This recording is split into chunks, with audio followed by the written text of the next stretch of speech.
No battery lasts forever, and that includes the one in your key fob. But fortunately, replacing it is easier than you think.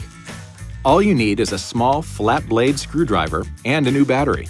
In this case, a CR2032 3-volt. First, slide the mechanical latch on the back of the key fob sideways and remove the emergency key.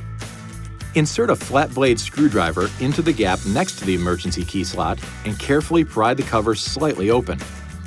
Using your fingers, separate the case. Then use the screwdriver to pry out the old battery.